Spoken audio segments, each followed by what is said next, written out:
S-Word, featuring Will Gavin and Master Tess Fassian. And a squad of big-name contributors. The S-Word from talkSPORT. Hello, this is the S-Word, sponsored by Kalshi. I'm Harry Simeon. I'm delighted to be alongside the world's biggest Three Lions fan, Master Tess Fassian. Yuck. And we've got an incredible show coming to you over the next couple of hours. Spain are the second team through to the World Cup semi-finals, setting up a mouth-watering date in Dallas with France next Tuesday. Thanks to the golden boy, Mikel Merino. He's done it again. We'll ask if La Roja can once again win the Euros and the World Cup back-to-back, just as they did 16 years ago. Meanwhile, we'll dissect where Belgium's golden generation went wrong. And of course, we'll look forward to tonight's big one. England take on Norway. Harry Kane takes on Erling Haaland. Could the Three Lions be on the verge of an incredible semi-final with the old enemy, Argentina? Of course, we're going to preview Lionel Messi and co taking on Switzerland too. And as it's Master and I, we're probably going to squeeze in some Arsenal chat as well. Here we go then. You're watching the S-Word, sponsored by Kalshi. Bring your lunch, bring your dinner. Master, great to have you with me today. How you doing, my friend? Good to see you. I've been following your travels. You're having a cracking time over in the States. It's been tremendous. It's been an amazing World Cup. I think I've been to 7 matches to this point. Wow. I was offered to go to Argentina, Switzerland today in Kansas City. But Harry, I'm not sure if you're familiar with the United States, but getting to Kansas City at times can be a bit difficult. There's not too many direct flights, so I wasn't able to swing it. But hopefully something will fall my way for these semifinals, because we already have one tremendous matchup, and hopefully we have another great one depending on the results today. I've got a feeling that we're going to get another tremendous semi-final as well. I think it's going to go that way.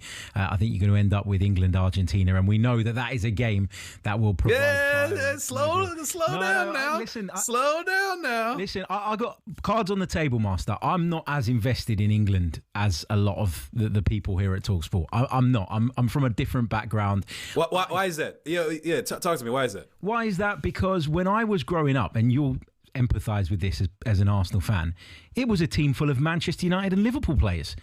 There was no way that I could sit there, in a summer tournament and will on the likes of Wayne Rooney and Steven Gerrard and Rio Ferdinand and Gary Neville. I'm sorry, I just couldn't do it.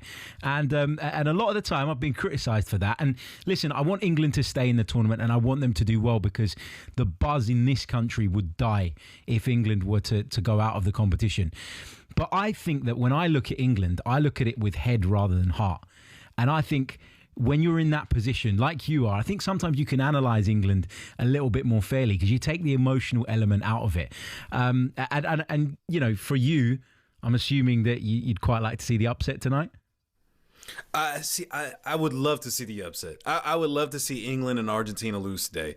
But does that come at the cost, like you mentioned, of 2 tremendous semifinal matchups? Because the sport is growing in America. We're getting 50 million viewers for USA, Belgium. I mean, the population in England is just under 59 million.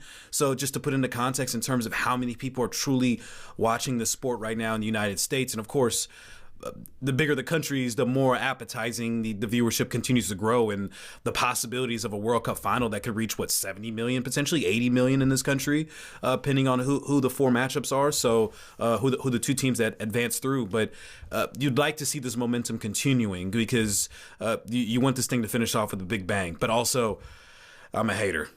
And so, and sometimes that logic of the growth of the sport, maybe we've done enough growing for a summer. Yeah.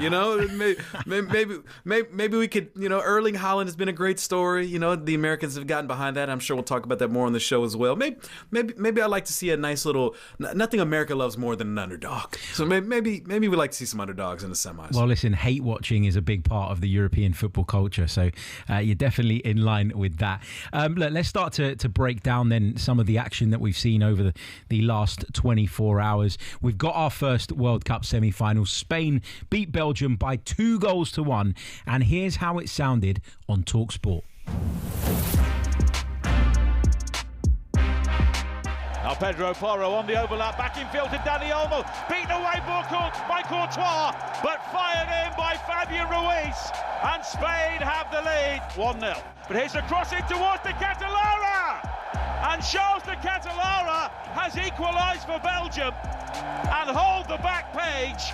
Belgium score at this World Cup, and it's Spain who concede for the first time, and it's 1-1. Back to De Bruyne, lovely ball, and Doku pulls it back and then fired towards goal, and it's the side netting, and it was a great chance for Maxime de Kuyper. Now it's square to Pau Kabasi, he strikes it low, Lammers has lost it, and it's hammered in, and yet again it's Mikel Merino.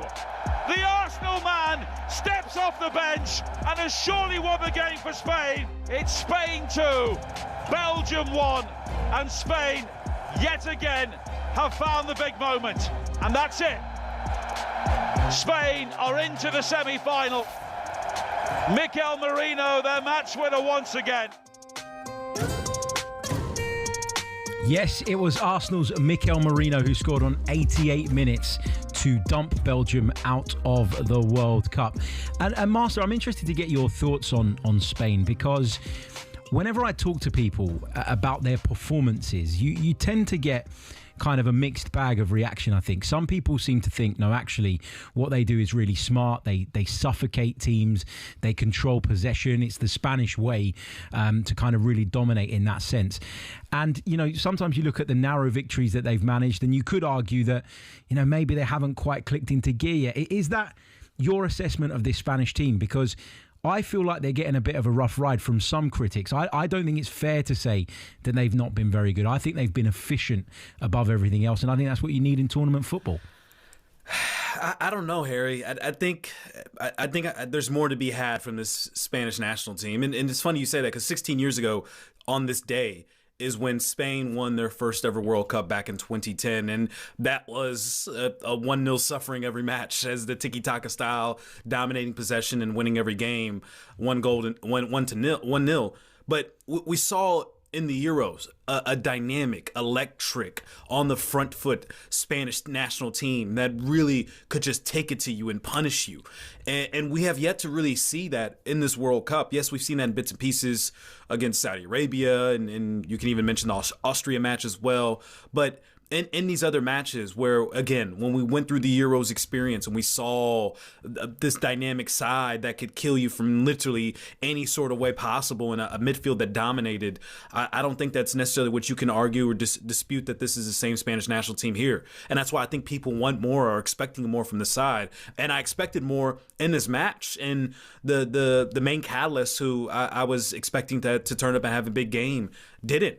I know Lamine Yamal won man of the match, but I think that's an absolute farce. I don't think he should have won that award. I don't think he was deserving of man of the match. Yes, he had some dynamic moments, but there was other times where it felt like the Spanish side was force-feeding him and pretty much telling him to create something. Between him and Dani Olmo, I feel like were the only creative outlets that they had. And at times it felt like they were taking a touch too many due to the simple fact that there just wasn't that level of creativity that we're accustomed to seeing from this side. So, I don't think Pedri had a great game coming off the bench as well. The substitutions they brought on up until Mikel Merino, it was a struggle fest. It really was for Spain. And they duked it out. It got ugly. They found a way to win. Kudos to them. They got to the semifinal, a huge achievement, a huge accomplishment.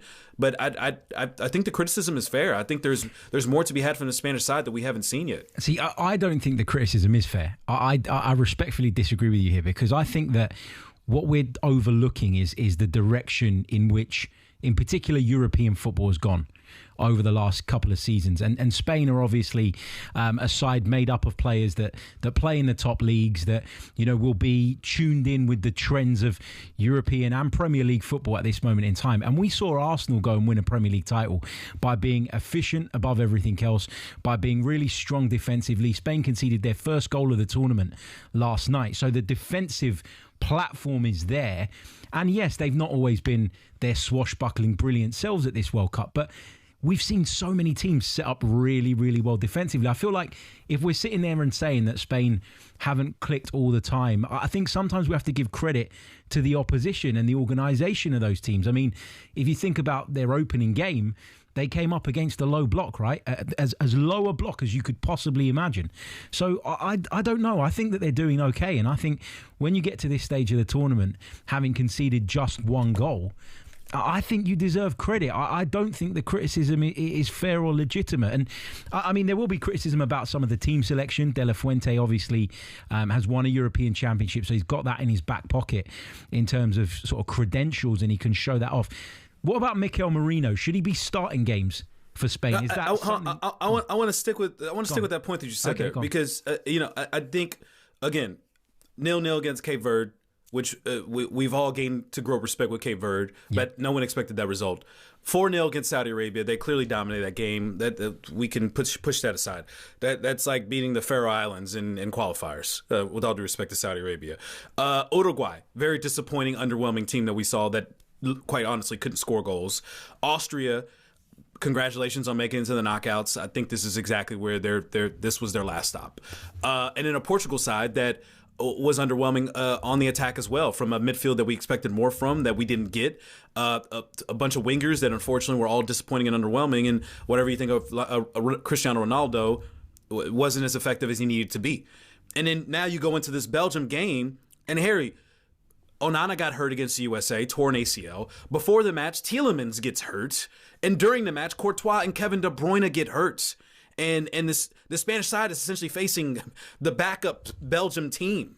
But Belgium are a good side, Master. They're a good side. I understand. I'm not dismissing Belgium whatsoever at all. But you would think, especially when you heard the news that Tielemans was not going to play, that this Spanish side was going to finally unlock themselves and become a 3-4 goal affair, as we would expect from the talent that they have. Finally having Lamine Yamal, who can go 90 minutes and looks fit, having Nico Williams coming off the bench. Like, all of the pieces are coming together from all the injuries that we expected that Spain were going to have to deal with. And we all anticipated, we all said before the match that they were going to work themselves through these injuries. And I don't think that's been the case yet. And Luis de la Fuente, some of the substitutions that he made completely threw off the balance that Spain had. If anything, they got bailed out by Mikel Merino. And you would know, as an Arsenal fan, going to Mikel Merino, that he can do this. He can bail you out. And he's done it now, back-to-back games. And he's been the first player in World Cup history now to score 2 game-winning goals coming off the bench as a substitute. Again, if you think that is great, by all means, so be it. But for the Spanish side to rely on a substitute as a game-winning goal, of course, it's the World Cup, it's a knockout stage, it's going to happen. But they have that starting 11's too good. We talked about this team being the best roster in this World Cup, and I don't think you can say the performances have lived up to that reality. I get what you're saying. The problem here is that we're holding Spain to a really, really high standard. They deserve it. They're the European champions. Of course they do. That is the standard in which they have set. Lamine Yamal's talking. He's talking about France in that kind of way. They beat them the last 2 times. They're talking about they should fear them just as much as we fear them. This is Spain, and this is the expectations. You have to live up to these expectations, with all due respect. Of course they have to live up to the expectations that are there because, as you say, they've set that bar themselves. But I do find the energy around some teams to be completely different to the energy around some others. Like with some teams, when they get a result, we look at them and we say, oh, brilliant. They ground out a result. They found a way to get over the line. Argentina the other day against Egypt, everybody was talking about how they found a way. Those that weren't talking about the controversy, I mean, there was no controversy in my opinion, but those that were talking about that game were saying, look at Argentina, they found a way through it. They've managed to grind out a result. When it comes They're an older team. They're an older team. That has been their identity. That is like that is their style of play at this point. They're world champions and they're more experienced. You can flip the argument the other way. And that's why I think the noise around Spain is unfair. I really do. Argentina is a much older team. They are going to grind out these games. They had to grind out against Cape Verde. They had to grind it out against Egypt. And again, unfortunately, it looks like Manzami's not going to be available for Switzerland, but this could be another grind-out affair once again. As the tournament goes on longer, and this is a prolonged tournament, it's a much longer tournament, will these legs at some point give out? Lionel Messi's walking 63% of the time during these World Cup matches. Like, that is their identity. This is not the Spain identity, though. Like that was the Spain identity of grinding it out. That was the case in 2010. What we saw from the Euros, what we saw from Luis de la Fuente, what we saw from this dynamic team was that they should be playing in the same level of style of play that we're seeing from France. The same joy that we found watching Spain during the Euros. I don't think this has not been. I was at a Spanish watch party here in Los Angeles, and I didn't see a lot of joy in people's faces until Mikel Merino scored the game winner. It was a lot of pins and needles. There was a lot of hype going into it before the match. Everyone expected this to be the breakout game for Spain, to win 3-0. 3-1 was a lot of predictions I was getting from Spanish fans. But at halftime, doing a double check, all they wanted to do was just win, however they could. I think, and if that's what it is, then that's what it is. But you're going to go up against a French side that is coming in guns blazing. And yes, defensively, as you mentioned, they've only conceded 1 goal, but they have yet to face a side like France to this point. Well, they're going to take them on next, so we'll see how they fare in that one. I went to talk about Mikel Merino there, and we kind of digressed onto the debate that we've just been having, but is it time now for Merino to be considered as a starter for Spain, or do you think he is that super sub impact kind of player and that is his role, therefore embrace it rather than try and change it? Yeah, I'm always torn on this one because he does things like this and he has performances like this and he comes through in the clutch and you're thinking, man, he absolutely should be a starter. And then he kind of has that Leo Trossard moments where you put him in as a starter and it can be a mixed bag where it could be 60 minutes of not as effectiveness and needing to sub him off. But we've seen time and time again, when he is healthy, he is capable of coming through in the clutch for Arsenal, and he's done the same for Spain. That was a case in the Euros as well when he came through with a game-winning goal in the quarterfinals, and now he's doing it and really Mikel Merino's saving Spain. Like, there's no other way to say this. Because without Mikel Merino, a healthy Mikel Merino right now, I don't know if we would be having the same conversation about Spain to this point, because that Portugal game probably goes to extras, and who knows where the goal comes from. And look, the way Belgium was being, a very pesky side despite all the injuries, who knows where this game goes as well, if not for Mikel Merino, who was the last sub, by the way. The last sub for Spain, and he gets it done in 2-3 minutes when he's on the pitch and finds a way to find the back of the net. It truly is remarkable and incredible what Mikel Merino can do time and time again, coming through in the clutch. And something, again, I don't think Arsenal fans expected when the signing happened, and I don't think Spanish fans saw him doing it for the club and weren't sure if it was going to translate to the national team, and it absolutely has. So kudos to him for finding a way. I think with Mikel Merino, he's a player that is suited to a very specific game state. And you're seeing him be really impactful late on in games because one of his superpowers is the intelligence with which he moves through the lines.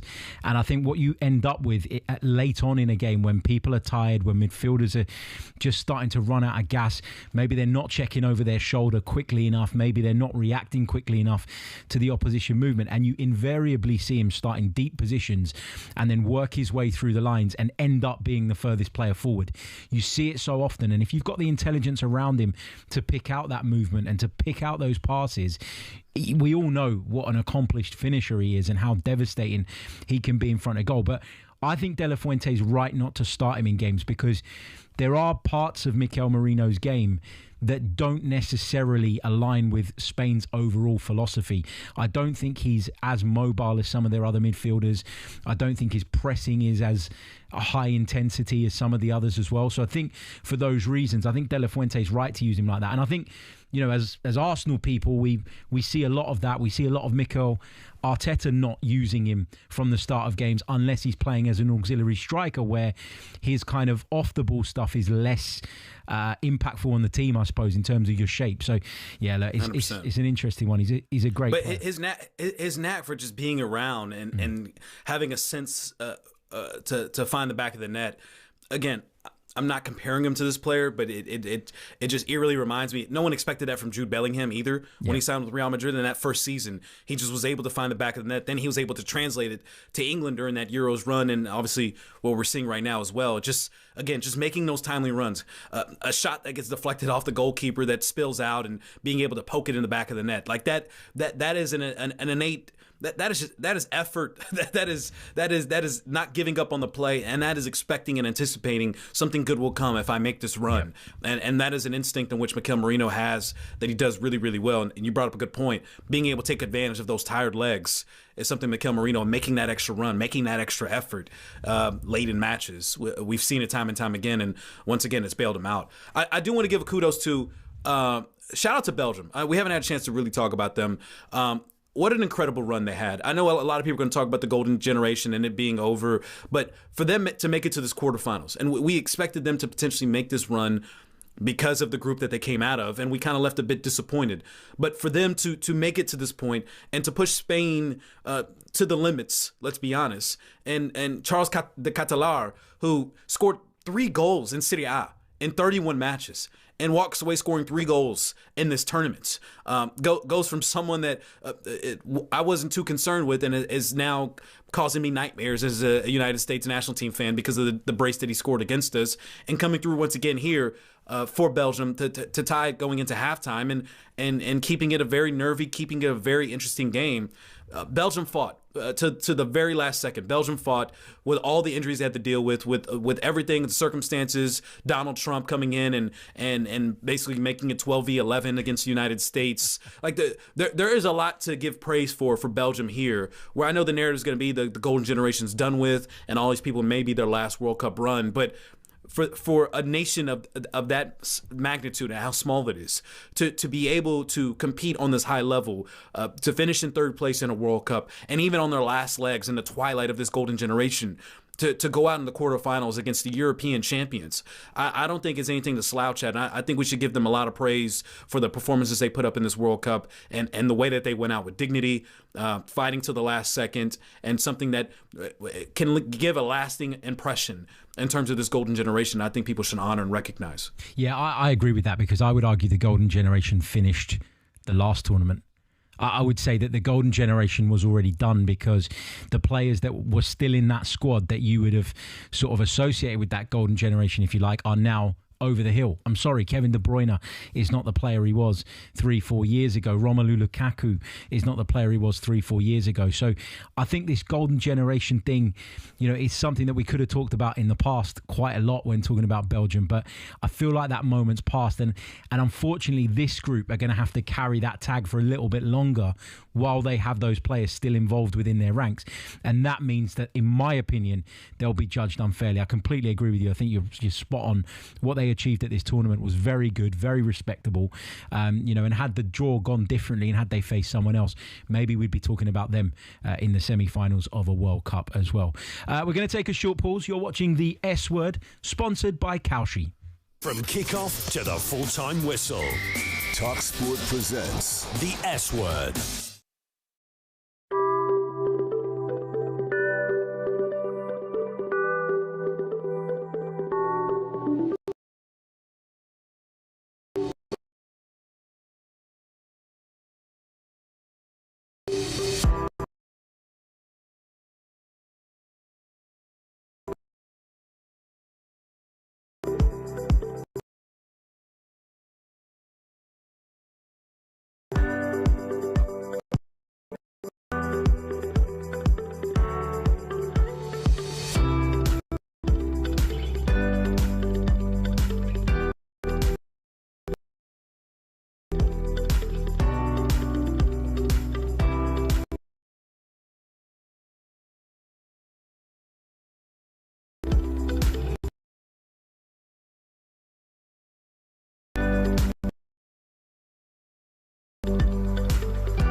full-time whistle.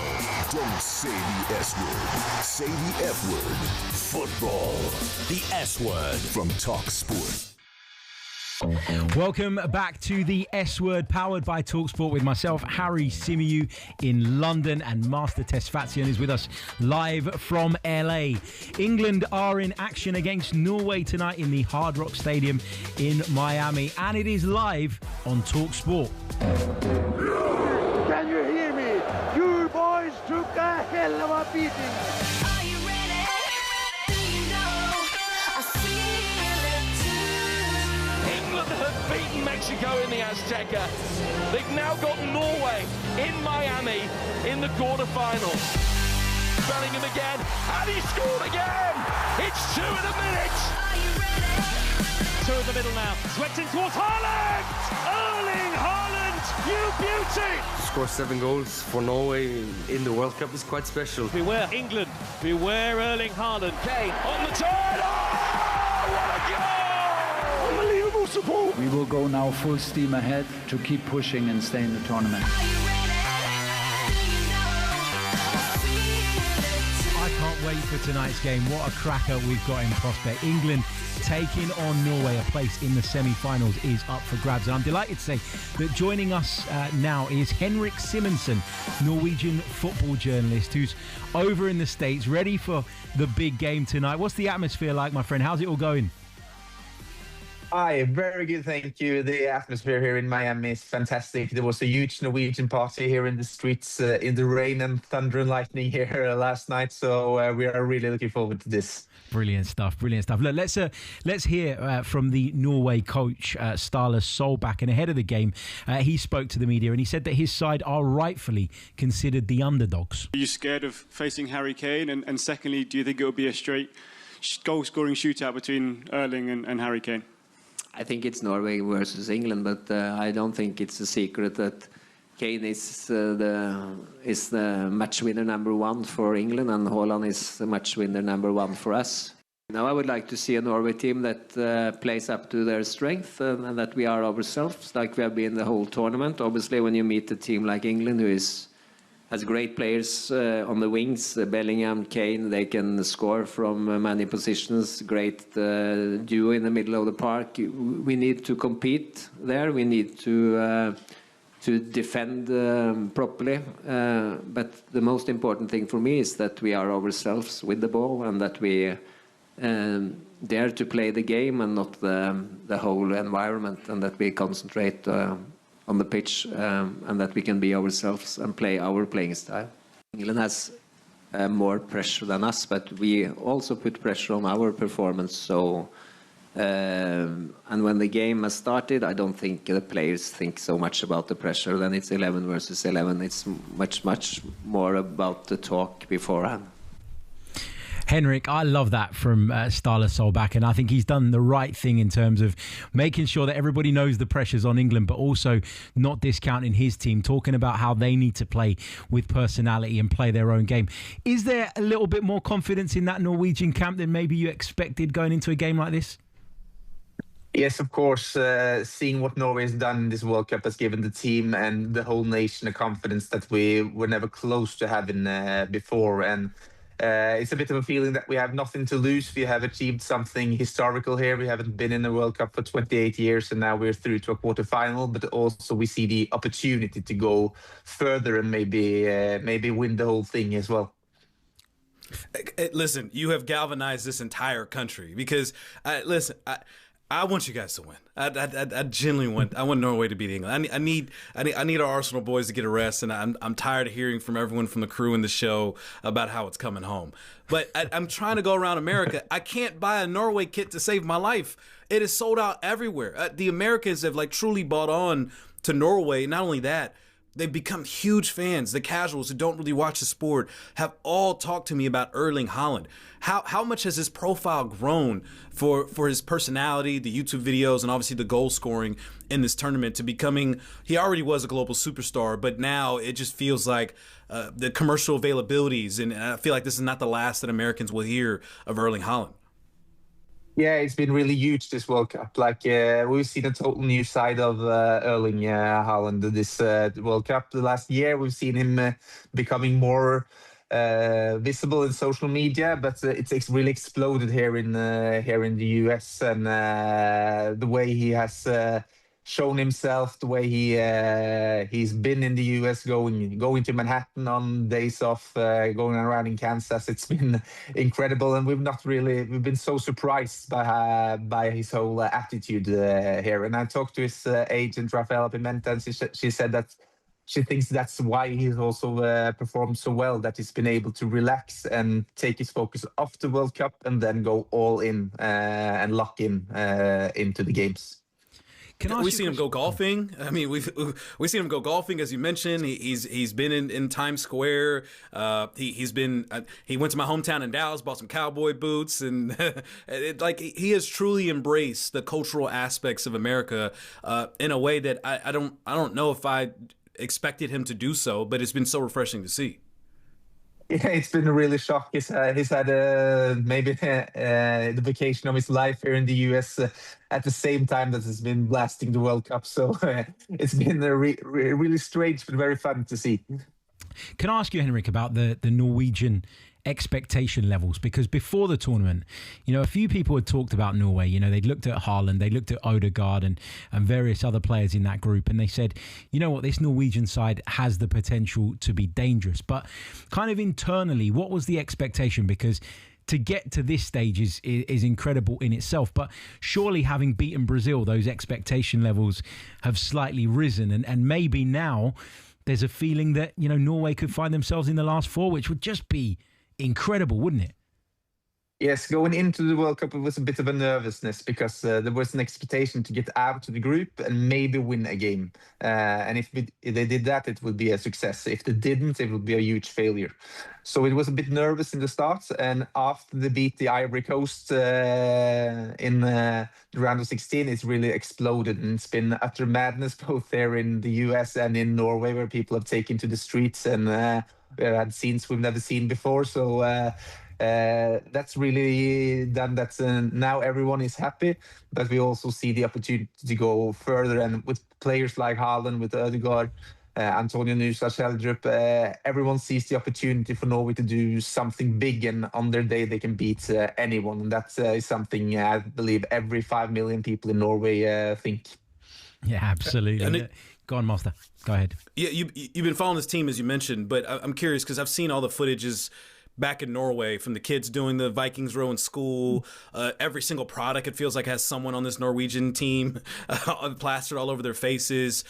What from your vantage point, to see Norwegian football and to see Norwegian pride like this, and again, I know you've been following the team, but to see this from afar in Norway, what has that meant for you, and what does that mean for the country? For the country, this is huge because I'm 32 years old and I've followed this national team since I was a kid, and I barely remember '98 when we beat Brazil, and it's been miserable ever since, really.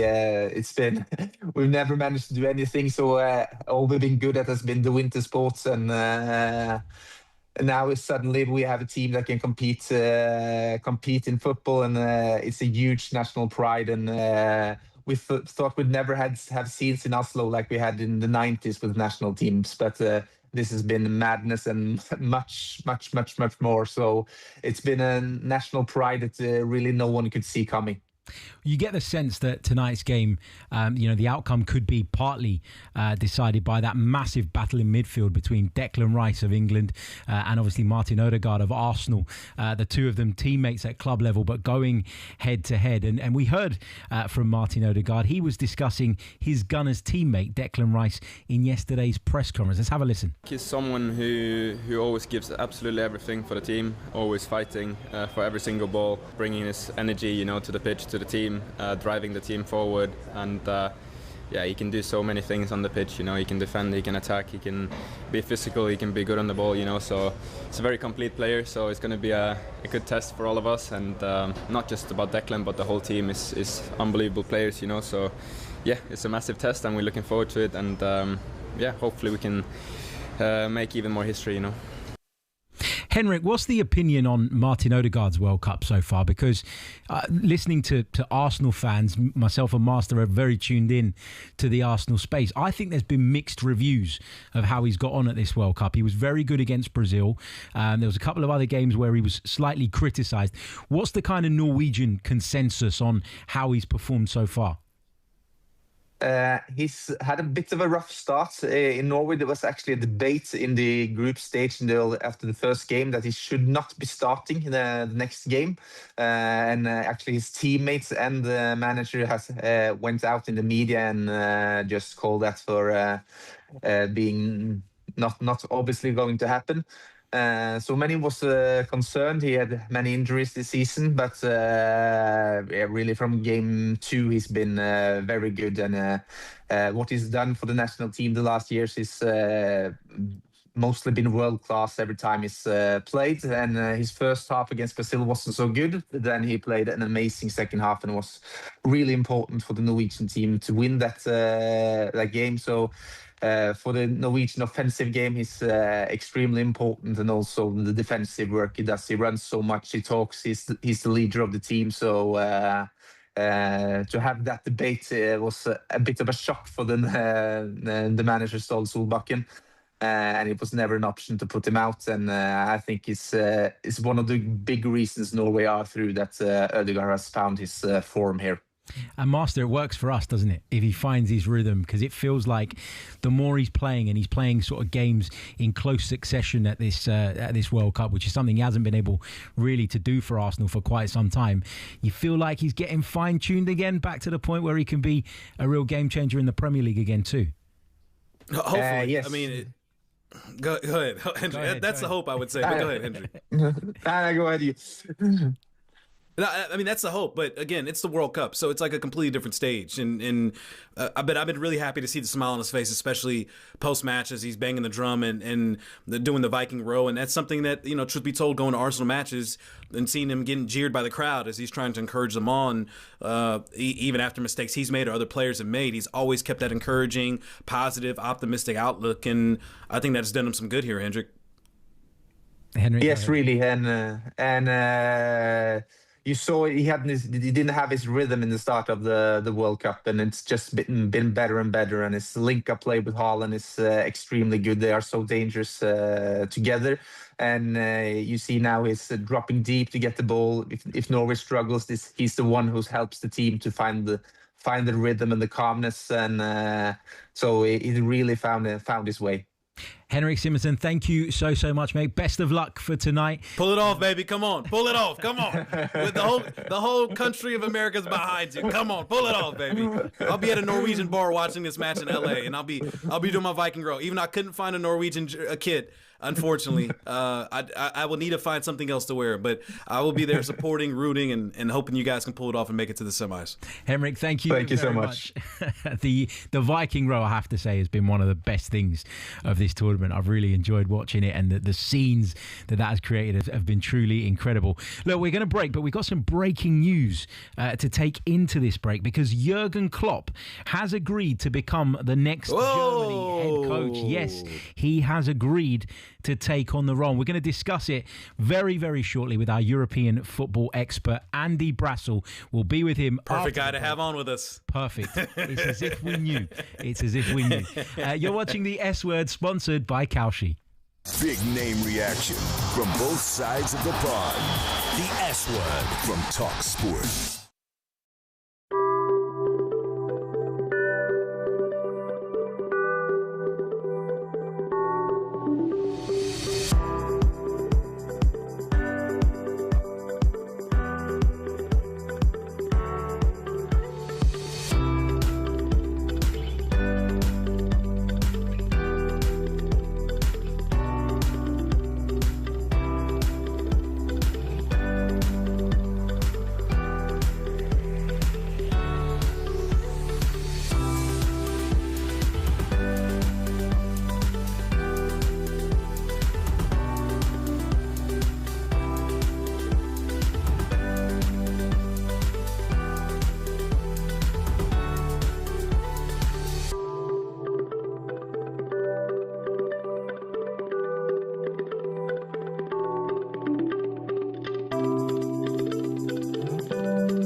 presents the S Word. Get your full-on football fix from across the football galaxy. The S Word from talkSPORT. Welcome back to the S Word, powered by talkSPORT, with myself, Harry Simonsen, coming to you from London. Master Tesfazian is with us from LA, and we've just had some breaking news. I'm giddy now. Let's go. The break. Jurgen Klopp has agreed to become the next Germany head coach. He'll replace Julian Nagelsmann after Germany were knocked out in the round of 32 by Paraguay in a penalty shootout. And honestly, there's no better guest than the man that's about to join us. European football expert, the all-round brilliant Andy Brassell is with us. What about this for timing, Andy? How you doing, first of all? Come on. And what a story this is.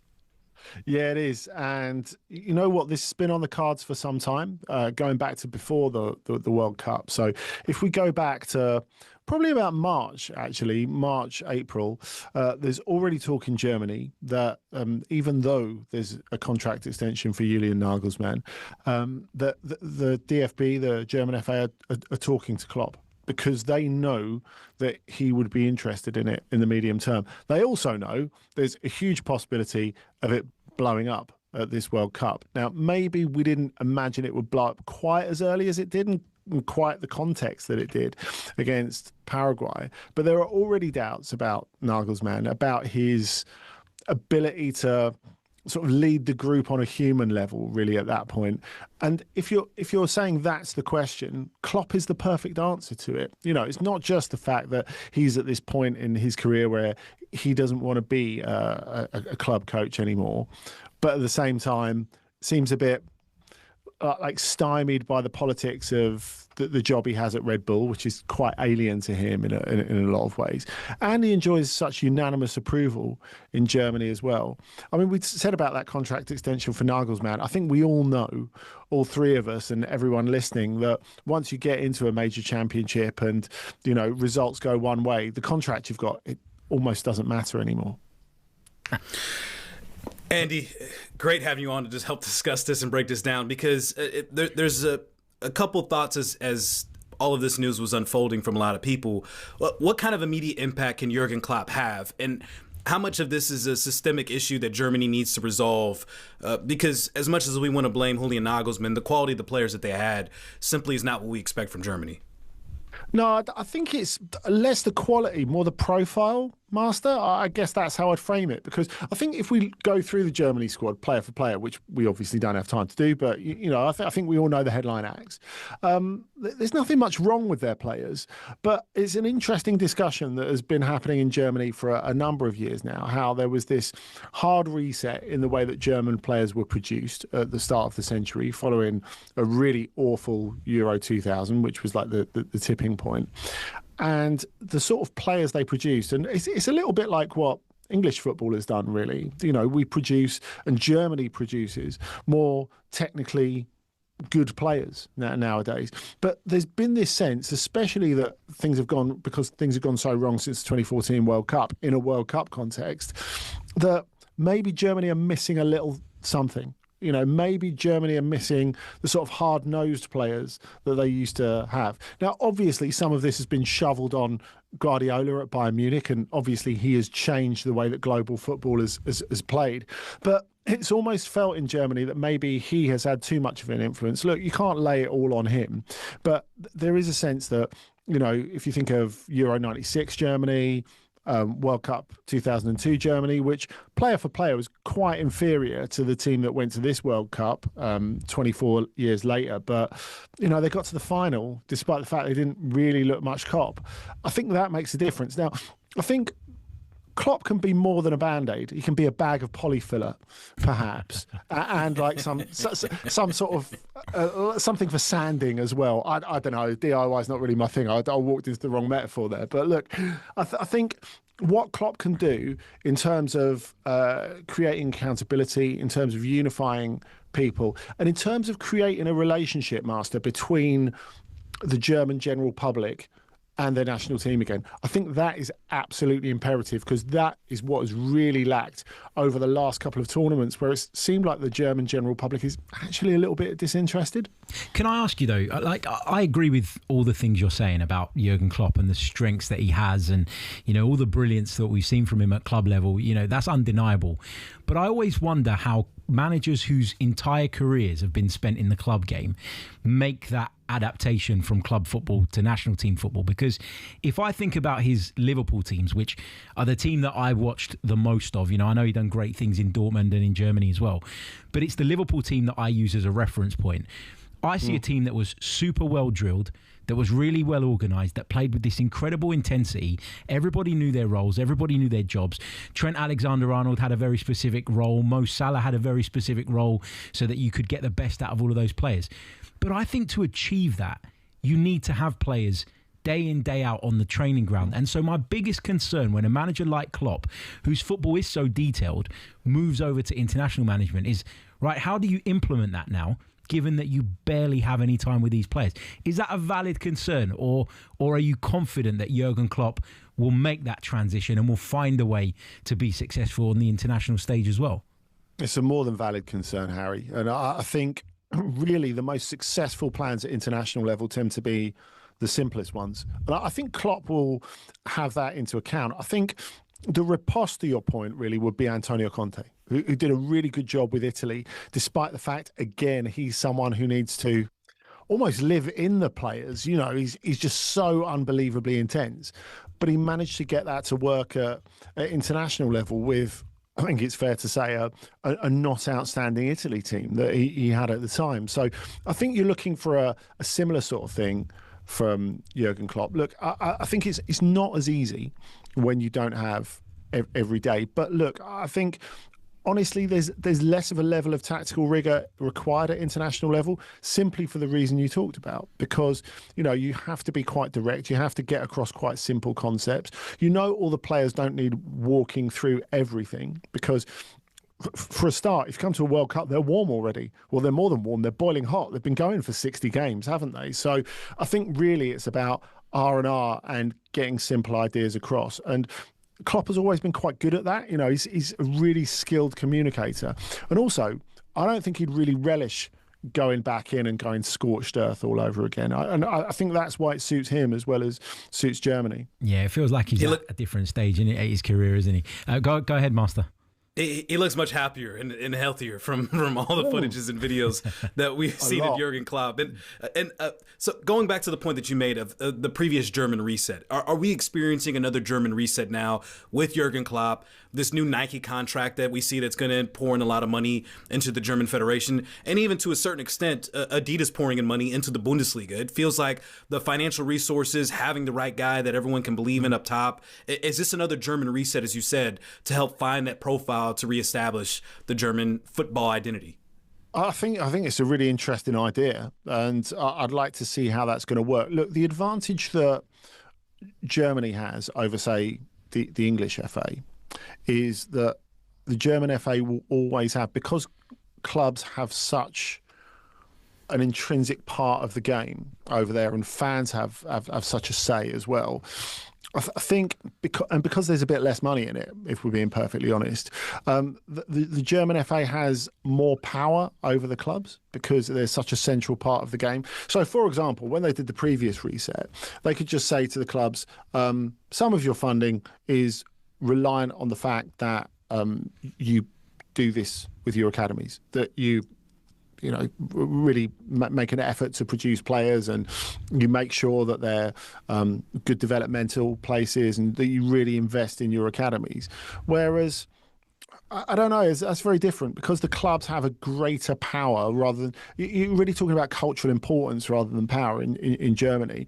Like, really what the English FA wants and what suits the clubs are two completely different things in the English context. So I think really, if there's a unified belief on what the direction should be, I mean, it's one thing having the money, it's another thing having the direction. So I think what Jurgen Klopp needs to do now is not just about making Germany good in Euro 2028. I think you're absolutely right, Master. He has to have a say on how German football will develop from here, how it will work at producing the right sort of players. I mean, to briefly take a left turn, in terms of the English context, I think the interesting thing is that the English clubs see the benefit now, but they're not doing it for the good of the national team.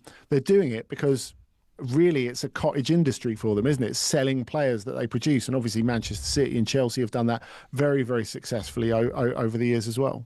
Yeah, absolutely. Let's change directions a little bit. We were having a bit of a debate earlier on, myself and Master, about Spain, obviously through to the semi-finals of the World Cup, but they have been on the receiving end of some criticism for some of their performances.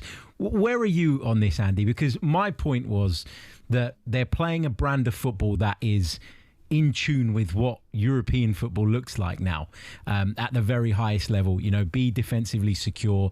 They suffocate teams by having a lot of possession. Master, I'll let you make your point so that I don't misrepresent. My point was this is not the same Spain team we saw in the Euros, and I think we expected more from them. And sure, you can have the expectation, as I mentioned, 16 years ago to this day is when Spain won their first World Cup. But that level of suffering is something we're probably seeing equivalent right now. But there's a lot more expectations in terms of them playing a free-flowing style of play that we're seeing from France and that we saw from Spain in the Euros that we've yet to see in the stage, outside of like Saudi Arabia and Austria, with all due respect. Maybe because I'm a Mikel Arteta fan, I'm okay with the way that they're playing. I don't know. Andy, go ahead. I'll let you have your say. Yeah, look, they don't owe anyone anything in aesthetic terms, do they? I'm on your side with that, Harry. But look, as well, I think your point about them not playing great opposition so far, Master, is absolutely right. I thought it was really interesting to see Belgium, who I think, you know, achieved over par at this tournament. I think it's fair to say. 100%. Bit back at them quite well. I'm really interested to see what France do. And obviously the quandary that Spain have got going into the France game is, well, have all the possession you like. They don't need it. They've got the players to hit you on the break, and they've got the players to hit you on the break again after they bring some different ones on after 65, 70 minutes. So how Spain deal with that, I think, is really, really interesting. It's going to be a brilliant semi-final. But look, I think when you look at Spain and the way they're approaching things, I think there is a common sense aspect to it as well. I mean, you talked about 2010, and I think that's quite right in that idea of containment as possession as containment, rather than necessarily as incision. I think that's right. And I think that's particularly important to Spain at the moment. Not necessarily because that's a Luis de la Fuente thing, but they've got a few players who are flagging a little bit. And I think you have to manage that realistically. You know, obviously Nico Williams coming back is a plus for them. Last night he looked quite bright, but I'd be really surprised if he was able to start against France. The fact that they rotated Pedri, I wonder if they go in against France with Pedri protected by Gavi, which like often works for Barcelona. You know, you've got the guy to make the tackles, giving the genius room to pass the ball, which I think is probably quite worthwhile because you have those different types of passes, and Pedri can actually open a team up as well. But how they approach it, I think, is really interesting. And given that I think France's weakest spot so far, not to criticise anything that Luca Dean's done in particular, he's done fine, but he's just not at the same level as those other players. And obviously they started with Teo Hernandez and it didn't really work. I mean, it's all ready for Lamine Yamal to really properly have a go at them, isn't it? I mean, it felt like I thought the Belgium game was going to be that, though. I thought the Belgium game was going to be Lamine Yamal's moment. He's finally fit. He's been able to squeeze in 90 minutes, and yes, he had some dynamic moments, but there was other times where it felt like they were force feeding him, and maybe he was doing a bit much as well to live up to the pre-match press conference highlights that he was saying about how he thrives in these bigger moments. But you know, he still only had one goal, and that one goal was against Saudi Arabia, with all due respect. Yeah, I mean, I felt that he kind of ramped it up as the game went along. So there were a few little sighters in the first half, and then there was a bit where he was properly getting his teeth into Belgium. And the way they reacted as well, bringing on Says, who did like unbelievably well. I thought he played Yamal really well after he came on. If you know, obviously there's been a lot of sympathy for Senne Lammens, not in Belgium so much, but in the English-speaking community, in the native English-speaking community, I thought he was a good example of like how difficult it is to get to the pitch of the game, and Says did that really, really well. So how they deal with that, France, and how they deal with Yamal, I think is really interesting. It does feel, I know to me, I don't know about you guys, that everything that France are doing is just not focused on anyone else, though. It's focused on them. I mean, normally they would play containment. They would play let's defend smartly. And Deschamps has just gone, well, I haven't got those players. You know, those aren't my best players. So let's just leave it with my best players to interpret it as they see fit, really. Yeah, absolutely. Andy, before we let you go, we've talked a lot about England. We'll continue to talk about England as the show goes on. But Argentina are in action tonight or tomorrow morning, depending on what time zone you're in.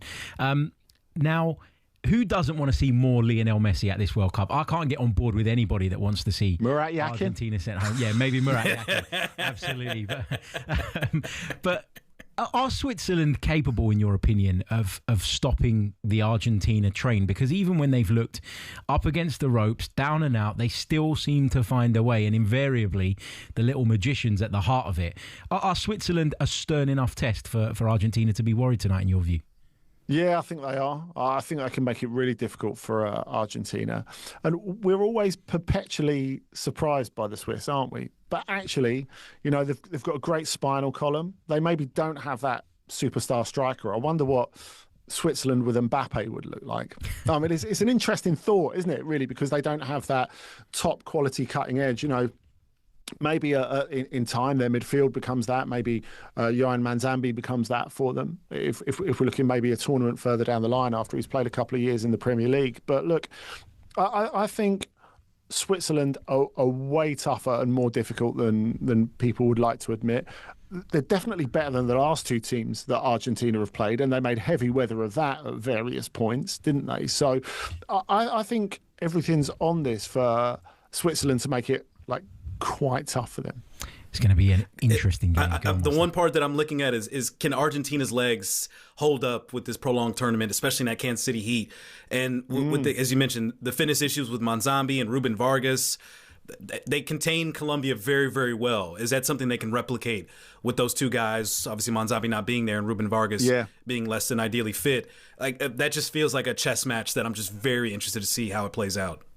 Yeah, I think it will be. I think obviously they won't quite have the power on the break that Egypt had, which really threatened Argentina in that last round. But look, Switzerland are just so good at staying the course. And I think it's a really great opportunity for them. I think people have looked at the way that half of the draw is unfolded and thought, well, Argentina have got a cakewalk to the semi. But they haven't made it look like it, have they?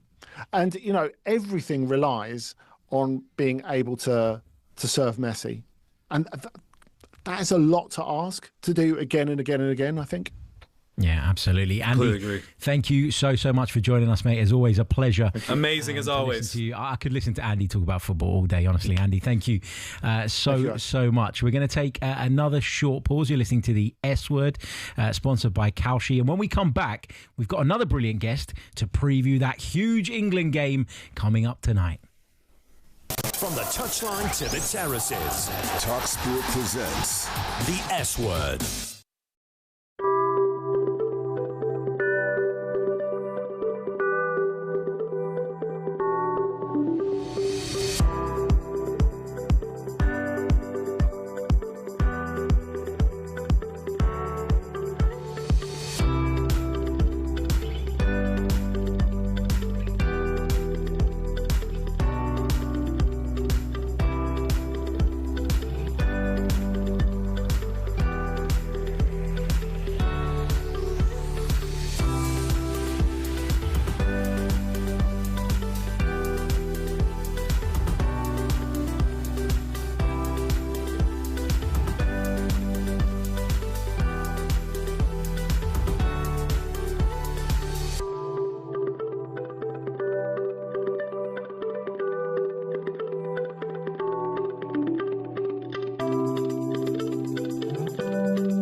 Gavin and Master Tess Fassier.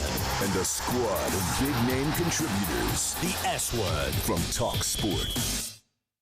Welcome back to the S-Word, powered by talkSPORT, with myself, Harry Simeou, and Master Tess Fassier is with me live from LA. But now we're going to look ahead to that huge game coming up this evening. We're less than 8 hours away from England taking on Norway in a World Cup quarter-final. Harry, your country needs you here. You've got to put this away. Right foot in the air. Oh, bring on the Norwegians in Miami. That's really a big one. That's an extraordinary night. And we overcame the grind, and now comes quarter-final. Now you see the end of the tunnel. I think when I was playing for England, we got to quarter-final. Our game before that was Denmark, and it was a real boring, dour game. Faced Brazil on a little bit of a down, if you like. But them lads with the euphoria around that Mexico game, I think they galvanised really well together. I think these are obviously the difficult games now. I don't think Norway's a pushover. We'll go in as favourites. The best teams in this tournament at the moment have got a top striker in them, and Haaland certainly that for them. Back to Erling Haaland, left-footed shot! He's picked up the corner! Erling Haaland, you beauty! I think everyone should stay humble, but yeah, they should be confident of progressing, definitely. We basically feel we got everything to win, you know. I think the main pressure is on England, so... Bellingham again, and he slipped into his right-hand side, and he scored again! It's 2 in a minute! From the quarter-final, every team can win it. We're in the last 8. It's full steam ahead now. Starting to get excited now. Kick-off not that far away, and delighted to say that the man whose voice you heard in the package, brilliant commentator, talkSPORT's England commentator, the legendary Jim Proudfoot, is with us. Jim, good afternoon, mate. How are you? Yeah, I'm very well indeed. A very good morning to you from Miami, where we had the mother of all storms last night. I cannot tell you how much it rained. I mean, if that had come down during the match itself, it would have been carnage. We would have been swimming for it to get out. And we had one bolt of lightning that, if it didn't hit this hotel, it must have been really close, about 1:30 in the morning. But thankfully, although it's not showing Miami Beach at its best today, behind me, as you can see, it's pretty grey, and the sea doesn't look particularly inviting. It's all set up for a monster of a game. And we talk about the British rain as though it's a bad thing, right? But I guess you've seen another side to it over there. Jim, let's start with how you think England might line up for the game tonight, because there are some decisions for Thomas Tuchel to make, I suppose, and there's obviously a number of players that we know throughout the tournament have been carrying injuries and who are not quite at 100%. What's your gut telling you about how he'll go? I know it's a little bit too early to know for sure, but how do you feel England will approach this? I think everything hinges around the fitness of Reece James and John Stones, and he'll look at that and decide whether he's got those two at 100%, and then he will have to make decisions accordingly. And I think everything probably cascades down from there. So assuming that Reece James is fit, then I don't think that John Stones will play. I think it will be Concert and Gahey.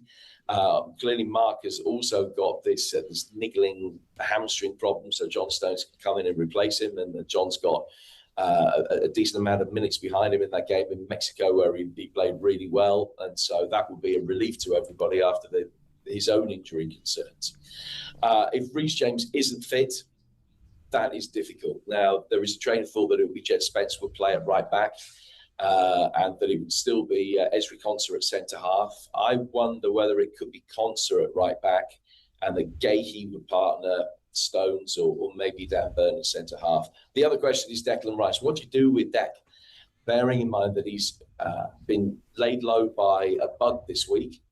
He has had this long-standing neural problem, which has affected his lower back and his hamstring, and he's on a yellow card. So he can't miss time a challenge, because if England were to beat Norway today, then that would be suspended for the semi-final if he were cautioned today. And it's the fact that he's got that yellow card hanging over him that makes me think that maybe they will be a little bit more cautious than they would have been. So I'm not saying that he won't start, but I think that there is a decision to be made there over Declan Rice. And if he doesn't play, then I would imagine it'd be Morgan Rogers will come into a slightly rebalanced midfield alongside Jude, ahead of Elliot Anderson. Everything else, I think, picks itself.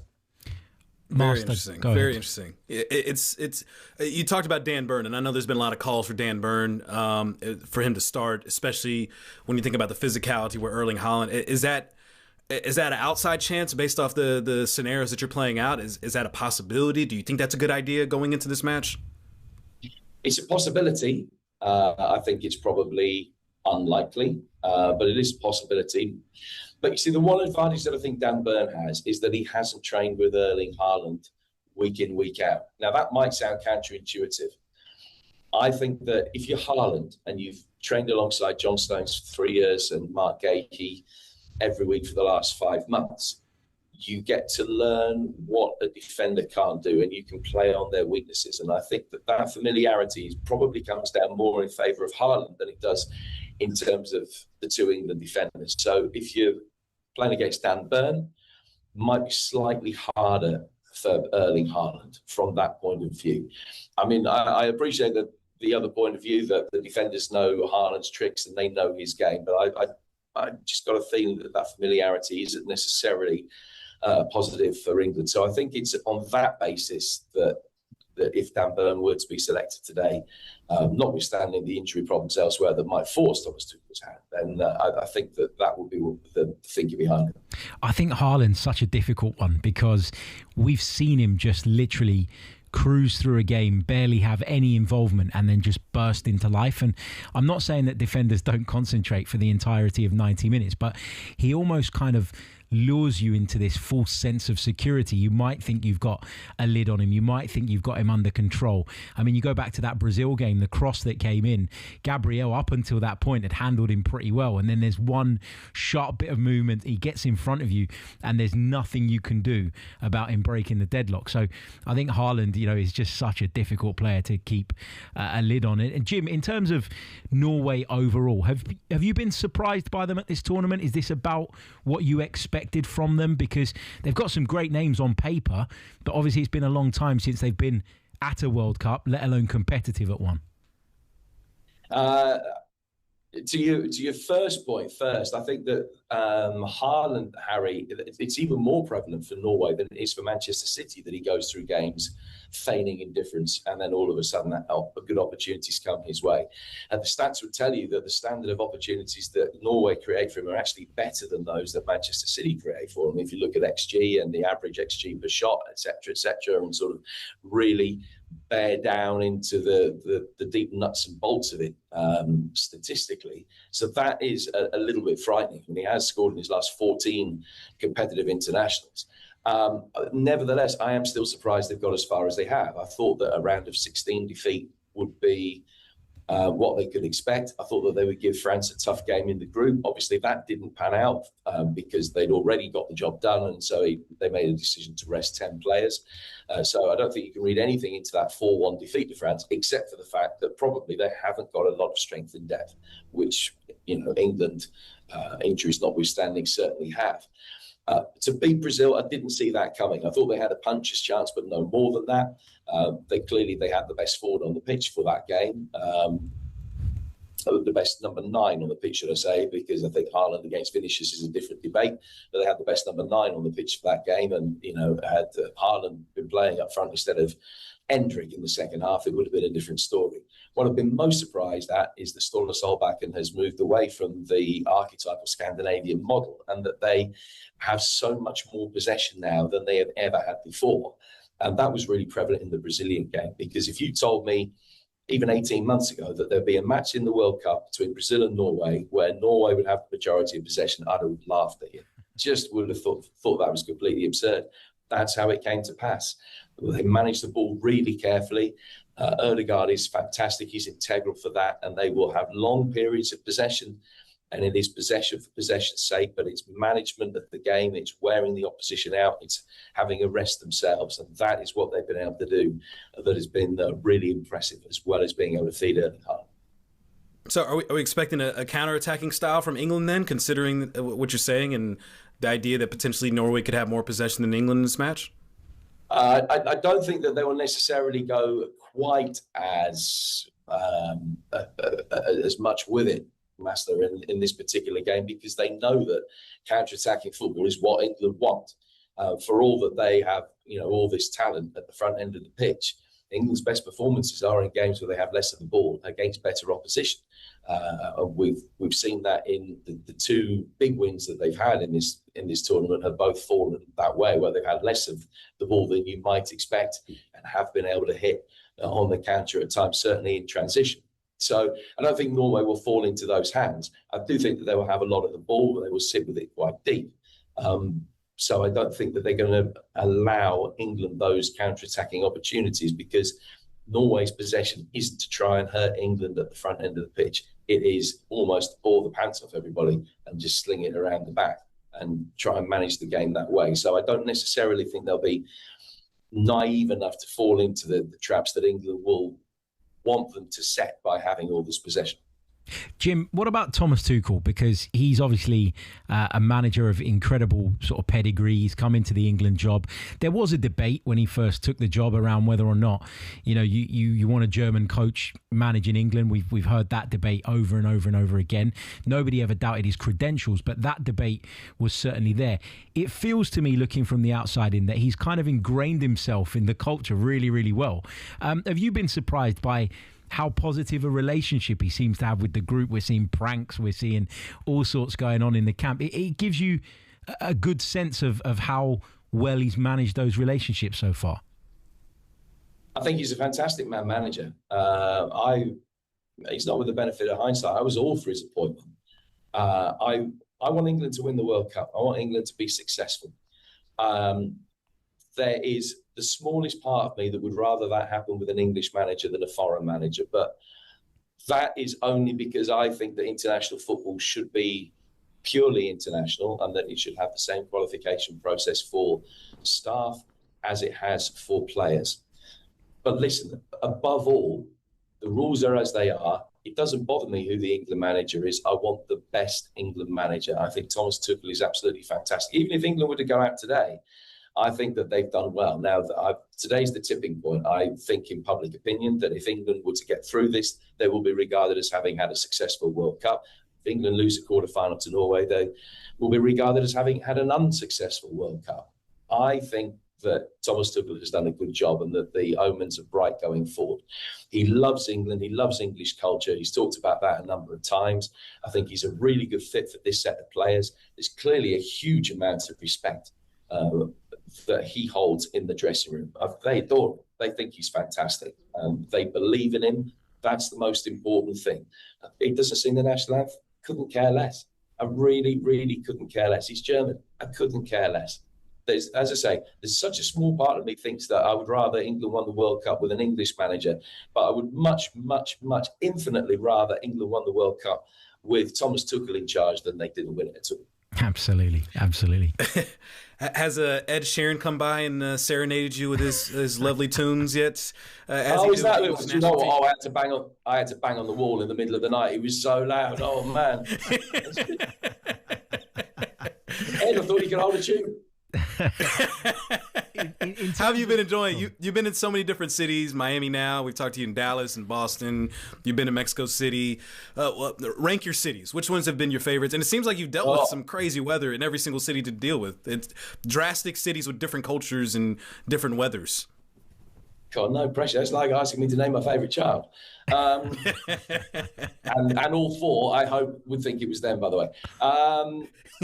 Which city do I like best? I love Texas because I didn't know what to expect. And I'm not just saying that because I'm speaking to you. I've never been to Texas before, and we've had this conversation. And the hospitality there was on a different level. I like Florida. I loved Orlando. We stayed in Orlando for a few days before the tournament even started because of the warm-up games, and that was idyllic.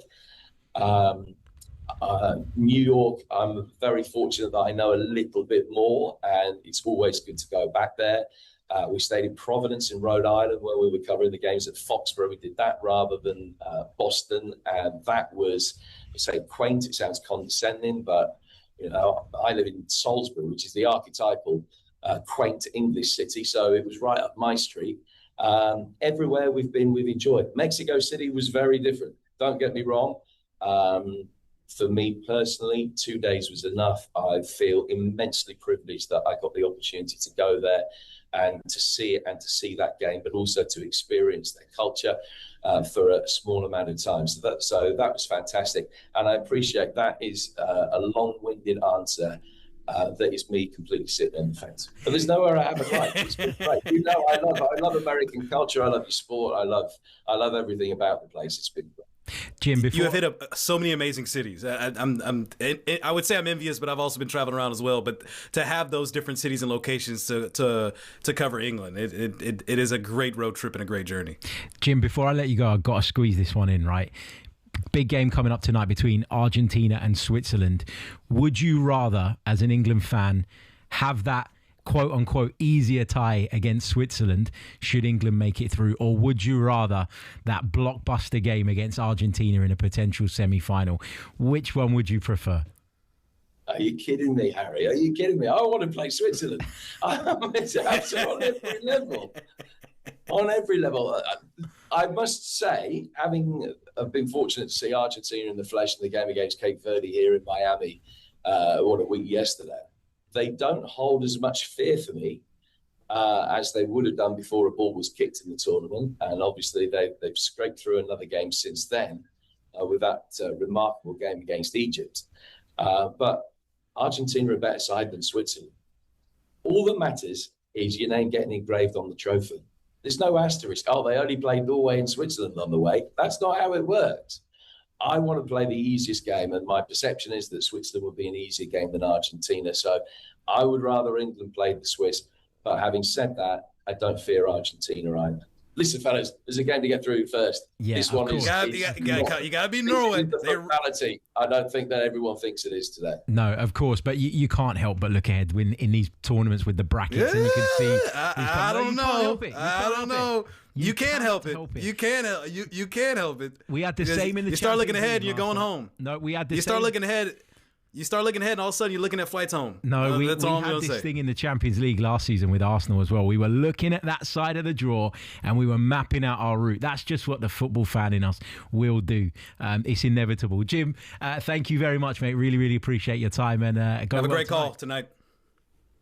Oh, it's my pleasure. It's always great to speak to the pair of you. Harry, lovely to see you. Master, we'll catch up soon. Take care.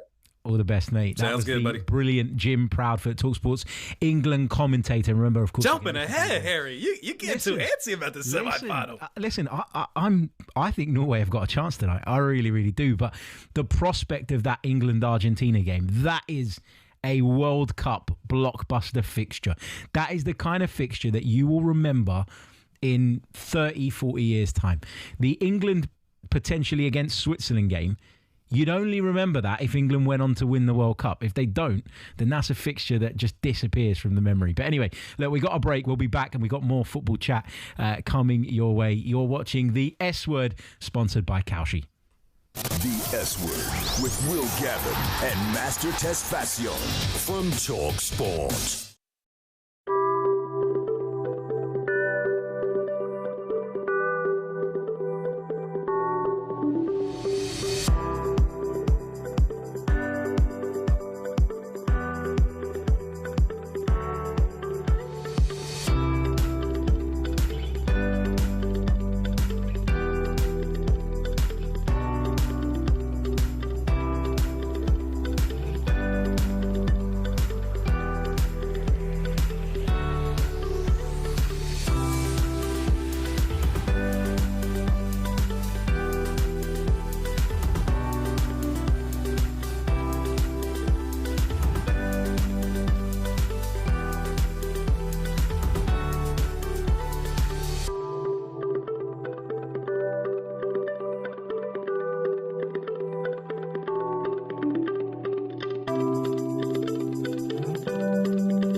talkSPORT presents the S Word.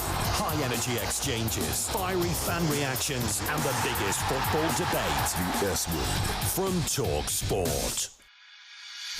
Welcome back to the S Word, powered by talkSPORT with me, Harry Simonsen, coming to you live from London. Master Tesfatsion is on the other side of the pond. He's in LA, and we've got plenty. Great show so far, Harry. Yeah, it's been good fun. Even though you're guaranteed an England victory over Norway, and you're looking ahead to the semifinal. The confidence is oozing out of you. Listen, I'm a man that likes to put my predictions out there, put my neck on the line, and if I'm wrong, I'm wrong. I'll hold up my hands. But I think England are going to make the World Cup final. I'm not going to go as far as to say they're going to win it, but I think they're going to make the World Cup final. I really do. Now, explain why. Explain. You've got Norway to look ahead to, and potentially Argentina, Switzerland, and you're already mapping yourself out to going to New York, New Jersey to finish this thing off, to face the winner of France, Spain. Explain, state your case. At the risk of being clipped up and humiliated on social media over the next 48 hours, I'm going to say that Norway, outside of two players, are not that good. They're not that strong. I've watched them at times in this tournament, and I was very impressed against Brazil, but in other games, I've been really disappointed in them, actually. So I don't think they're as good as England. I don't think they've got the depth that England have. At best, if they take it to extra time, I think England have got the players on the bench to be able to come on and change the game, and I just don't think Norway have that. And Argentina, at the moment, as much as I adore Lionel Messi, he's literally carrying them on his back at 39 years of age, and I don't know if that's sustainable for another round beyond tonight as well, of course, because they've got Switzerland. So I think it's working out quite nicely for England, actually, and I think that matters in tournament football. You need a bit of luck, you need the rub of the green, and I think in terms of the pathway, it might work for England. The fact that they're not on the side that Spain and France are in, I think is huge in terms of their prospects of reaching the final. Whether they'll go on and win it or not, I don't know. England crumbling in a big moment, we've all seen it many, many times before, so you can't rule that out. But on the theme, it could happen today. It could happen today, Harry. It could happen today. It could. We'll see. I do want to talk a little bit. We didn't get a chance to discuss this earlier on in the show, but I do want to talk about Sene Lammens. We spent a lot of time talking about Spain, but Sene Lammens made quite a big error in the game last night for Belgium. Andy Brassell sort of joked that obviously it's not gone down particularly well in Belgium. There's a part of me that feels for him, actually, because I think when you come off the bench cold in a game like that, it's very, very difficult to acclimatise to the game. And so a handling error like that, it can happen. And I think it's really unfortunate for him. But it has got me thinking about, you lose Courtois, Lammens comes in, good Premier League goalkeeper, but it's got me thinking about who the best goalkeepers are at this tournament. And has the tournament given you any indication with regards to now who you think the best goalkeepers in world football are? Because talking to producer Jack earlier, if you asked me this question 10 years ago, I could have reeled off a list of 10 goalkeepers. I can't do that now. I can't get beyond 3 or 4. So what about your boy Unai Simon? You've been talking about Spain only conceding 1 goal. He's been doing well. If you want to praise defensively how they've been doing, I mean, I feel like that would be someone that's top of your list. He's not even. He's not even in the best goalkeeper in the Spanish squad. He's not even the best in the Spanish squad. There it is. He's not. He's got a relationship with De La Fuente. They've come through the levels together. And I think that's why he picks him out of loyalty. I don't think he's better than Joan Garcia, and I certainly don't think he's better than David Raya. But even outside of Spain, is Courtois still up there? Is Emi Martinez in there? Absolutely. Some of the saves Courtois made on Lamine Yamal in that match yesterday, he absolutely is still considered one of the best and arguably the best in the world, without question. So I think Courtois who's the best for absolutely deserves to be on the... In terms of this tournament, or just in terms of in the world? Because obviously, as you mentioned, it's hard not to argue that without David Raya, but he's not playing. Yeah. So, and some of these situations that you have, where some of these nations, like Belgium, Spain, for instance, some of these countries are just absolutely stacked with goalkeepers, where it's 3 deep, and you're having 3 guys that you can arguably consider world class. But I think this has been a great World Cup for goalkeepers, truth be told. Vozinha, we saw having a tremendous performance. Shobir with Al-Ali in Egypt, he's been sensational. And Passi with the DR Congo, I thought he's been tremendous, not only just in the England game, but I think he had 8 saves against Colombia as well. I think he had an amazing World Cup. It may not be the names that you're accustomed to seeing, but I think we saw, globally speaking, a lot of countries displaying their abilities to have some really, really impressive goalkeepers based off their own domestic clubs that they play potentially within their own nation, and taking full center stage. The Iran goalkeeper, he had some impressive performances as well. So I understand maybe the bigger names as you're accustomed to seeing, like the Alissons, probably from Brazil is one of those. I think, what is it, Kobel? I think it is with the Switzerland. I thought he's had some decent performances as well. I look at this. Jordan Pickford, give or take, the goal he conceded against DR Congo wasn't exactly his greatest moment. I think he's been decent. I don't. Maybe he hasn't been one of the greatest, and I don't know if I'd consider him in the top 3 goalkeepers or top 5 goalkeepers. Hasn't really had that kind of performance yet, but I still think he's a quality goalkeeper. Martinez stepping up as well. I think he's still been quality. Yeah, I think this has been a really, really good World Cup for goalkeepers. Just from the names in which you're accustomed to, but more importantly, the names that maybe most people do not know because they don't play in Europe that have excelled and done really well this year or this summer. I think though this is a conversation that needs to be separated. Like, best goalkeepers at the World Cup, in terms of the performances that they've put in during this tournament, is one thing. Best goalkeepers in the world is another thing. Because a lot of those goalkeepers that you've mentioned, and rightly so because they've had really good tournaments, I don't think are at the level that they would be playing in one of the top leagues in the world week in, week out without, maybe being a little bit exposed. So I think that the World Cup conversation has to be kept separate from who are the best goalkeepers in the world, in my opinion. I think you can use it to help form your judgment and shape your opinion, but I don't think it is defining, because as you said, Pickford, when he plays for England, is brilliant. When I watch him in the Premier League, I'm not saying he's bad, but I certainly don't regard him as one of the elite. Oh, you don't? No, I don't. No, I don't. Outside of David Raya, I don't know who would be a better goalkeeper in the Premier League to take than Jordan Pickford. I think he's. I would argue he's the best English goalkeeper. I don't think he's the best goalkeeper in the Premier League. Outside of David Raya, who would you take in the Premier League at this point? Because I think you'd be hard pressed to find a better name than Jordan Pickford. I really do. Is Alisson not still better? I mean, considering all the injuries he dealt with this past season, is Martinez availability. You could throw him in there. I think it's a possibility, but I don't know if he's been better than Jordan Pickford. I don't. Especially when you consider, I don't know, I wouldn't put Donnarumma ahead of Jordan. Really, that's mad to me. The amount of mistakes that we saw Donnarumma. Don't get me wrong, obviously what he's accomplished, but he's good for a gaff or two. Let's be honest here. And in some of those situations, it cost City going down the stretch in the run-in with some of the mistakes that he was prone to make. And with Jordan Pickford, defensively, as we're speaking with Everton, they had so many injuries in their back line. And Jordan Pickford was the anchor that kept that thing going. And yes, I know Everton didn't make it in European qualifications or competitions, but defensively there was a good period there where they were very stout and very difficult to deal with, and Pickford played a big role in that. I completely disagree. I think Jordan Pickford, based off what we saw last season, if that's the qualifications, I thought he was the second best goalkeeper in the league. I mean, you could put who's our guy at Sunderland there. I think he had a really quality season as well.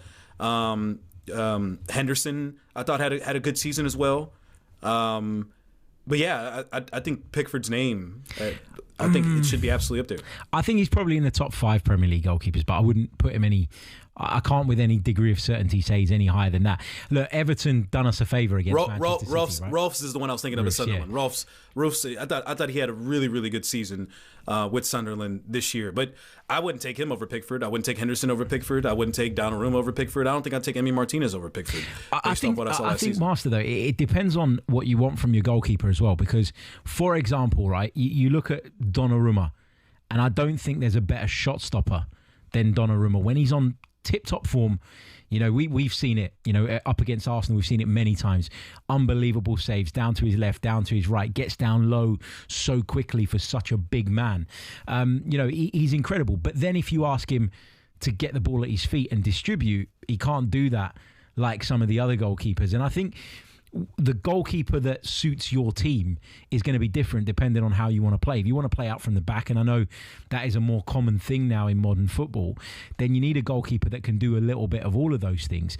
But I think some of them have different strengths, and it's very difficult to compare. And that's why I don't mind coming up with a top 5. I find it very hard to say this person is definitively number one, that person's definitively number two. But it's a really, really interesting chat. Look, the Premier League is just, 6 weeks away now. And don't remind me, man. I need some time off, will continue, my friend.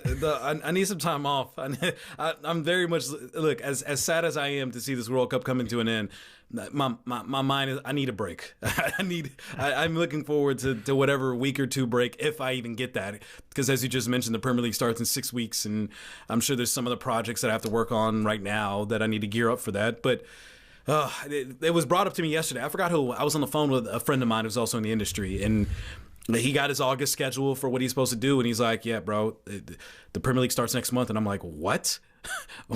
Like, I think Arsenal's first preseason match is, next week?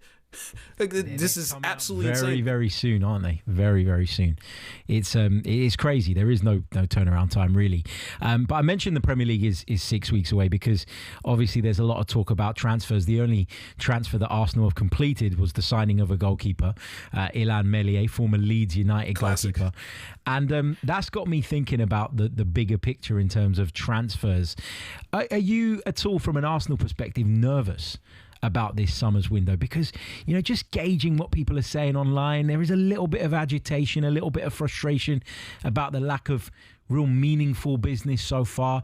Do you just think that with the World Cup going on and all the chaos that ensues around it, that we've just got to just be a little bit patient here? But then again, you say it, it's around the corner. Yeah, it is around the corner. I mean, but how different is this from what Andrea Berta did last year?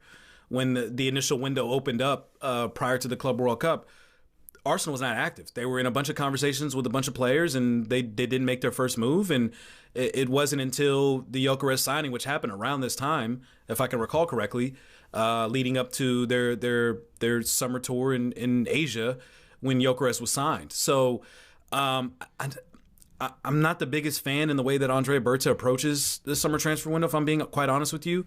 I think a club like Arsenal, especially when you're spending as much as you are, as they did last year, where they spent, £250 million, that you should be on the ball with who are your top targets, who you feel like should make your team better, and go pursue them. And we're seeing, the big clubs doing that once again, whether that's Elliot Anderson obviously making the move, Manchester United making moves with Santos. We're seeing the clubs who are very diligent in terms of who their top targets are and making those moves, where Arsenal kind of, again, is playing that musical chairs game where some guys may be a bit more overpriced than they want to pay, and they're kind of going to cheaper options. And yeah, you could do that last year, and it got you a Premier League title with the depth that you were able to build out. But I think right now it's all about top end quality, and where they're able to find that and how they're able to get that, I'm not exactly too sure. But the one thing I would press against, and that was the argument I made last year, is either you move very early in the window and you target exactly who you want, or you just stay patient and wait late. This purgatory space in the middle where you're kind of pressed up against the pressure which Arsenal faced last year for not making a big signing, and the stink and the noise last year was much, much louder, which I think ultimately led to the signing to Victor Gyökeres. And say what you want about that signing, if they would have waited, maybe an Isak would have been available, or maybe you wait out to see the Seško situation. But I think staying patient, waiting it out makes the most sense. But I would have liked to have seen some of the people that they have targeted to this point a little bit more further in the conversations. Yeah, it's interesting, isn't it? Because I do think that the noise is less this time around, as you've rightly highlighted. But that comes from the fact that Arsenal did it last season. They went and won the Premier League, and there is generally a much more relaxed feel about where the squad is at. However, if you want to consolidate that position, if you want to strengthen your position and potentially, spark a chain of events that leads to a little bit of a mini dynasty, if you like, then you almost have to be, on the ball and ready to go. I think Arsenal will get the players that they want. I think, they're having to be patient because of the World Cup in some parts. They're having to drive hard bargains with some of the clubs that are potentially selling. Because I look at what Tottenham have done. And I don't agree with the fees that they've paid, not even close to, to land the players that they have so far. I think Manchester City have paid a crazy amount of money for Elliot Anderson. And so I don't look at anybody else's business with any envy at this stage. And for that reason, I'm able to stay that little bit calmer. Look, we're going to break in a minute, but who do you want? Who do you want? That's the thing. We're looking at a season where Declan Rice, William Saliba, and Bukayo Saka more than likely are not going to be available for the start of the season. I understand the patience and the good thrills and the joy of the title last year, but that was last year. And I'm sorry, in order to stay on top, you're going to have to be aggressive, and you cannot rest on your laurels and expect, if you run this back with the same roster, that you're going to be able to win it again. I do not like the complacency that I'm sensing right now from the fan base due to the simple fact that, the goal was not just to win one, it's to win multiple. And it is to absolutely dominate this league for years to come and throughout the rest of this decade. And if that's not the mindset and mentality people have, I'm sorry, I just do not completely agree with that. Get me Bruno Guimaraes, get me Morgan Rogers, and I'll be happy with that. And anything that we can add in and around that, Solis, the Greek winger from Club Brugge. Go get Vinny, baby. Well. Go get Vinny. I just don't see that as being realistic. Look, go get Vinny. Before we break, Master, I've got to ask you this question, right? Because it's been on my mind since we had that goalkeeping conversation. None of the goalkeepers that we touched on or talked about are even close to my greatest goalkeeper of all time. If I put you on the spot now and say, who is the greatest goalkeeper of all time, where does your head go? Where does your mind go? Man. It's a tough one, isn't it? I'll give you mine while you think. I'm going to go Gianluigi Buffon. I can't see beyond him. It's a great choice. Unbelievable great choice. Goalkeeper. Great choice. It's tough. I mean, Germany's had so many great options, so my mind typically goes to Germany. But Buffon is an absolutely fantastic choice. I think you can't go wrong with Buffon, and he has been frustrating I'm sure, for English fans and England fans, to say the least, with his performances. But I think you can't go wrong with Buffon. I think that's an excellent choice. Yeah, I think we've got to go with people that we remember and watch play as well. I certainly feel that that's important in those debates, in those discussions. You can go by the myth of someone of the past, but having seen Buffon throughout the most part of his career, I thought he was fantastic and certainly worthy of that title. And let's be honest, there's not a goalkeeper in the world right now that is close to him, I'm sorry to say. You are listening to the S Word, sponsored by Cauchy. Bringing all the biggest football debates stateside. The S Word from talkSPORT.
talkSPORT presents The S Word. Listen again and subscribe wherever you get your podcasts and on the talkSPORT USA YouTube channel.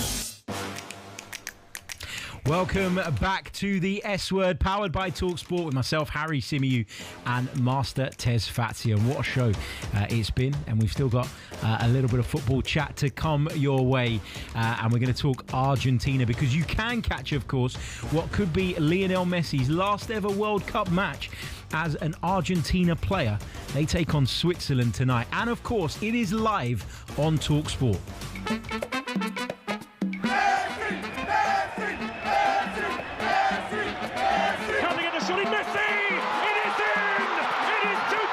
Basically, he's inspired. I mean, you cannot play against them. They are so good. He's in a different level, even at 39. And Enzo Fernandez! Oh, yes! Argentina have done it in stoppage time! Unbelievable. We have just witnessed one of the greatest World Cup comebacks. One of the greatest in the history of the greatest competition there is. And the greatest sport there is. Team who never really get talked about as, you know, winning a competition, but they're always there. Switzerland. Couple of steps to his left. Forward he comes, into the bottom corner, and Vargas does it. And Switzerland roll on to their first World Cup quarter-final in 72 years. A potential banana skin of a tie for Argentina tonight, but Lionel Messi, the greatest ever to do it. He's made Cristiano Ronaldo look terrible at this World Cup. He continues to deliver game after game after game. Even when he missed a penalty in their last fixture against Egypt, he was able to turn it on and turn it around for the Argentinians as they book their place in the quarter-final. Master, I think we all agree that Switzerland will provide a stern test for Argentina, but it does feel, when you watch them, almost as if it's written for Lionel Messi to go all the way again. His performances have been unreal. I know you was quite upset with some of the decisions that Argentina got in the Egypt game. I'm sorry, I haven't had a chance to speak to you. You're completely wrong on that, by the way. Another both Messi fan telling me that every decision was correct. They surprise, were correct. Surprise. They absolutely were correct. Surprise. They absolutely As someone were just correct. glowingly talks about Messi, I feel like I'm talking to Will Gavin right now with how much you just glowed about Messi and felt like every single call was the correct decision made against Argentina. That's, you know what? It's fine. We've moved on now. We're on to Switzerland. And I'm Will Gavin, and it's all me. How do you see this game going, Master? Because look, Argentina, it's fair to say, like we wax lyrical about Lionel Messi and the magic he's produced, but they have struggled, you know, in the last couple of rounds. It has gone down to the wire. It has been difficult for them in terms of getting through against teams that they were really fancied against, by the way. Do you think that Switzerland could be one step too far for this Argentinian side, or do you expect them to book their place in that potential, I've got to say potential, so I'm not getting ahead of myself, semi-final? Nah, go ahead. You already are. You got ahead with England. Go ahead. Just say it. Argentina's going to win. Set it up with England. There you go. Is that going to happen? There you go. Don't need to hide it. We could tell. The objectivity doesn't exist after you just glowingly spoke about Messi for 2 minutes on the show. I'm very curious about this one, because honestly, I did not expect Switzerland to put up the performance they did against Colombia. I thought Colombia, for their performances that they had in this World Cup, you know, it's a shame that they were eliminated due to, I thought they played a really beautiful style of play. Defensively, I thought they were rock solid. They just could not find the back of the net. And Switzerland, kudos to them, made it very difficult for them over 120 minutes and into penalties, and showed the fortitude. And all the credit goes to Granit Xhaka and what Switzerland's been able to do.